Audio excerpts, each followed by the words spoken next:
Свою заслуженную награду за развитие Северного флота получил Василий Лебедев. 27 лет назад он перегнал из Германии теплоход «Магдебург» и с тех пор в условиях северной навигации перевозит жителям Арктики продукты, овощи и товары народного потребления. За заслуги в социально-экономическом развитии арктических районов и за многолетний труд Василий Васильевич награжден орденом Якутии «Полярная звезда». Евгения Андросова встретилась с капитаном теплохода. Красавец Магдебург каждый год перед навигацией прихорашивается.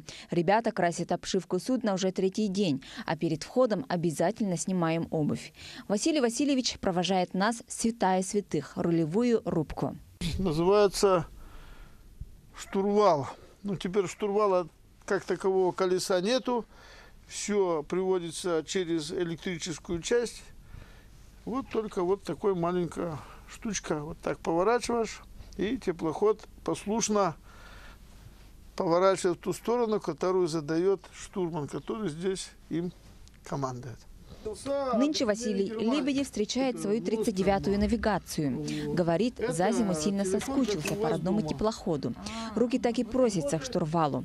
Охота поскорее вернуть судно к активной жизни. Внутри теплохода «Магдебург» тепло, чисто, уютно, как дома. Всю зиму он стоял в замороженном виде, а сейчас идет подготовка к навигации. У меня судно – это не второй дом, наверное, первый дом. Ведь все основное время проходит здесь.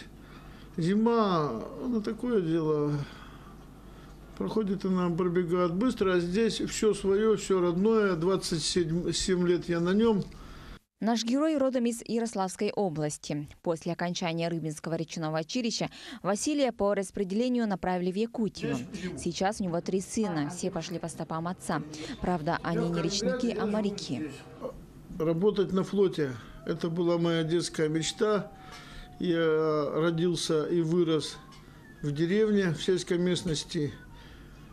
И маленькая речушка протекала у нас.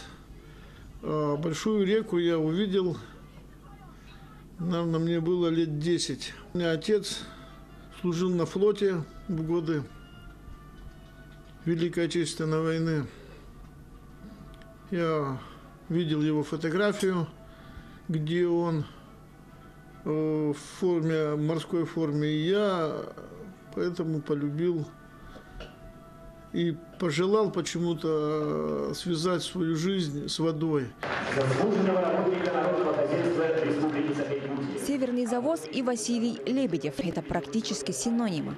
Он человек, который не понаслышке знает, в каких экстремальных условиях живут люди на севере. Орден «Полярная звезда» наконец-то нашел своего хозяина. Евгения Андросова, Григорий Хлопков, Якутск.